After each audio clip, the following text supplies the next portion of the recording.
অসনরবাসীদের প্রথম কাজ হবে আমার কর্মসংস্থান। যে সমস্ত বেকার রয়েছে আমাদের এখানে যেগুলো রয়েছে, একটা জুয়েলারি হার্ব রয়েছে, হার্বটা করতে হবে আমাদের এখানে। বৈদ্যুতিক চুল্লি করার ব্যবস্থা করব, রাস্তা প্রশস্ত করার ব্যবস্থা আমরা করব, এবং ওভারব্রিজ করার জন্য আমি এখানে সবাইকে বলবো। এবং একটু আগে বললাম যে আমাদের যে হসপিটাল, স্টেট জেনারেল হসপিটাল অসনর রয়েছে, সেটাকে বর্ধিতকরণ করার জন্য, স্বাস্থ্য পরিষেবাটাকে বাড়ানোর জন্য চেষ্টা করব।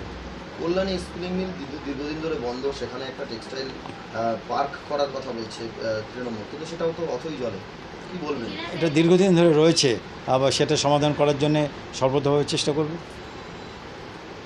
প্রচার কিভাবে সারছেন গরমের মধ্যে?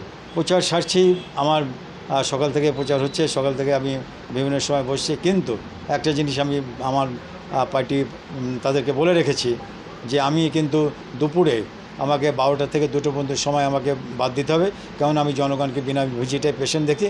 সেই তারা যদি আমার চিকিৎসা না পায়, তাহলে আমি কিন্তু আমার এই 2 ঘন্টা আমাকে ছাড় দিতে হবে, তারপরে আমি সকালে আর বিকেলে আমি প্রচার করতে পারব। সেটা গ্রান্ট করেছে তাহলে? একদম, মানে ডাক্তারি সত্তাকে বাঁচিয়ে রেখে তারপরে অবশ্যই।